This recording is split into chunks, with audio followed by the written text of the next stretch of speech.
In the shadows of power, there are men who rule, without ever raising their voice. Emilio Barzini was not the loudest, not the most visible, but he was the most dangerous. Would Emilio Barzini be the most dangerous enemy the Corleone family ever had? After all, he was the one behind the main events of the first film, such as the attack on Vito, Sonny's murder, Apollonia's death, Mo Green's defiance, and Tessio's betrayal. Who was Don Emilio Barzini, and what was the basis of his rivalry with the Corleone family?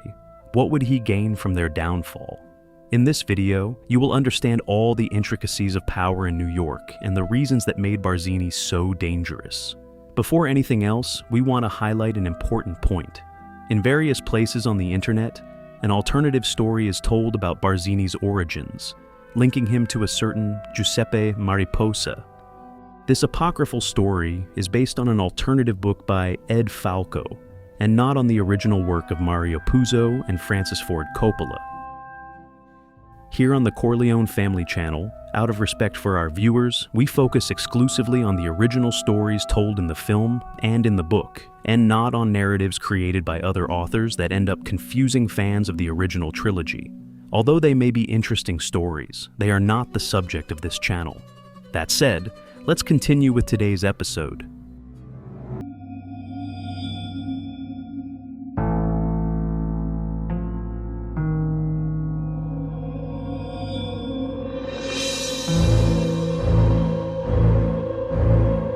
The first appearance of Emilio Barzini in Mario Puzo's original book took place only at the meeting of the heads of the 5 families, called by Vito.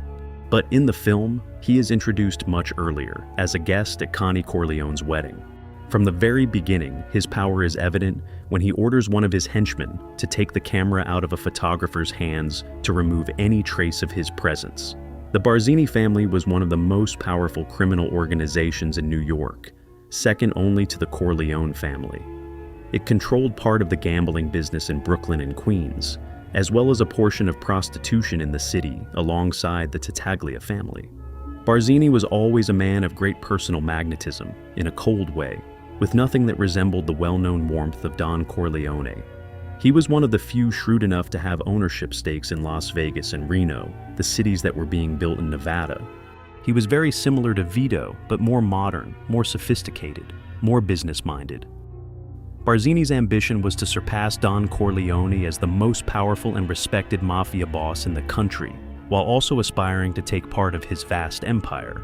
But to achieve that goal, he knew he would first need to weaken the rival family. So, how could one devise the best plan to defeat the Corleone family? Who would be involved? And above all, what would be the cost of making such a decision?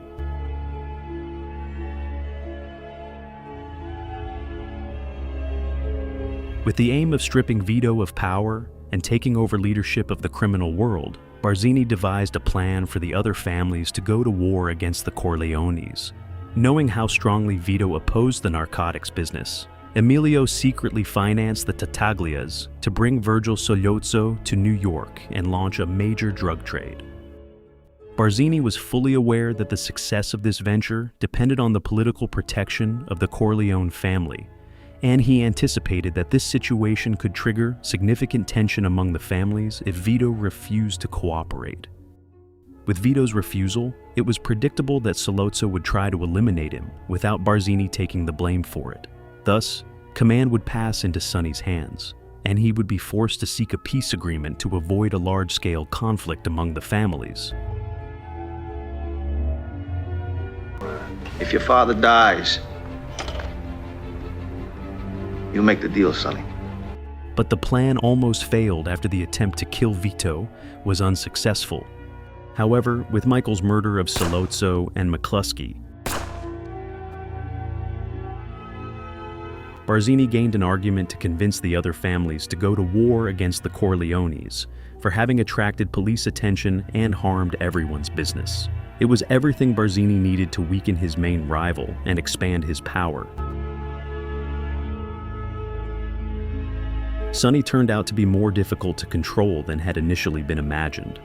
Impulsive and untamable, Santino led the family in a violent and fierce war, which seriously damaged the business of all the families, It became increasingly necessary for Sonny to be removed from power before Vito recovered his health. And once again, luck smiled on Barzini when word reached him of a public beating Sonny had given his own brother-in-law, Carlo. The enemy saw an opportunity there to infiltrate the rival family. Barzini approached Carlo and convinced him to take revenge on Sonny by luring him into an ambush at the toll booth.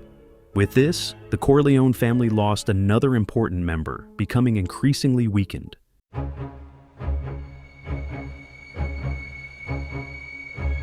At the same time, Barzini discovered that Michael had gone into hiding in Sicily under the protection of Don Tomasino.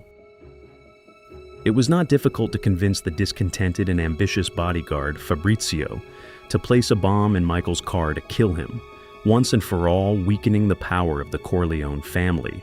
However, by a twist of fate, Michael escaped the ambush, since his Sicilian wife was in the wrong place at the wrong time.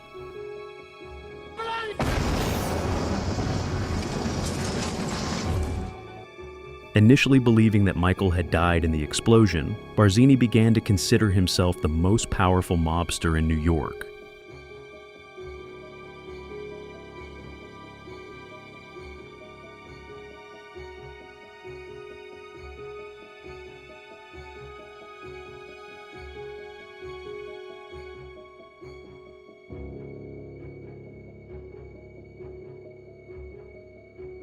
Upon learning of Santino's death, Vito Corleone abandons his rest and returns to command of the family business, trying to save the family. He devises a plan to allow Michael to return safely from Italy and to bring the War of the Five Families to an end. He then calls a meeting with all the bosses of New York and other cities across the country to say that he will not avenge Santino's death, as long as nothing happens to Michael when he returns. At this meeting, Philip Tattaglia seems unsure about Vito's promise and asks Barzini to guarantee that the Corleones will not take revenge after recovering. And it is in that exchange of glances between the two, and in Tattaglia's weakness, that Vito immediately realizes it was Barzini who had been backing the Tattaglias all along, both in Soloso's attack and in Santino's death. With Santino gone, and Vito too weakened to fully take control, the Corleone family was on the verge of collapse. Vito chose Michael to lead the family, even though his capo regimes did not like it at all, since he had always made an effort to stay away from the world of mafia business and was theoretically completely inexperienced in it. With his arch-enemy weakened, Barzini saw an opportunity to expand his hold over operations in Las Vegas. He began to approach Mo Green, an associate of Vito Corleone, and one of the men chiefly responsible for the success of the family's businesses in Nevada. Barzini offered Green a tempting deal, seeking to undermine the Corleones' influence in the region. I talked to Barzini. I can make a deal with him and still keep my hotel. No one really knew much about Michael, and Barzini saw him only as a kid who had no idea what he was doing. To Barzini, Michael was a minor distraction, someone he could easily eliminate when the time came. But he wanted to be sure of it, so he decided to test the new Don Vito had placed in power. Barzini invaded and conquered territories that were under the control of the Corleone family without facing any retaliation. He analyzed how Michael would react to certain situations, and ultimately came to the conclusion that Michael was truly lost and had no idea how to command the family's soldiers. It became clear that the Corleones were weakening and losing their power, since their territories were being taken over without resistance. Barzini's people chisel my territory and we do nothing about it. Pretty soon there won't be one place in Brooklyn I can hang my hat. Barzini seemed very close to delivering the final blow to the Corleone family. Faced with Michael's hesitant leadership, Barzini knew it was only a matter of time before one of the capo regimes decided to jump ship. And the first to seek him out was precisely the smartest of them, Tessio. Everything was unfolding perfectly, setting the stage for Barzini to take control of the Corleone family. All that remained was to eliminate the last Don so that the family structure would completely collapse. Vito's death was practically the climax of his successful plan, and it seemed that everything was about to conclude. The main obstacle in his path was being buried that day, leaving only the supposedly inexperienced and spoiled son of the former Don. To Barzini, the plan had finally worked. Vito had lost power, Sonny had been eliminated, and the territories of New York and Las Vegas were passing into his control. He was even already receiving congratulations for becoming the most powerful boss in the city.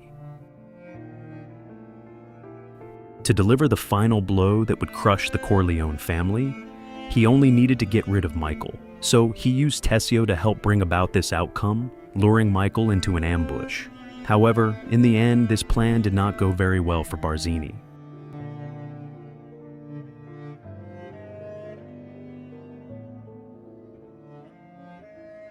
Barzini failed in 3 crucial points that ended up sealing his downfall: his overconfidence, his arrogance in believing himself better than everyone else, and worst of all, he underestimated Don Vito. He let himself be carried away by his ego, and that ultimately sealed his end.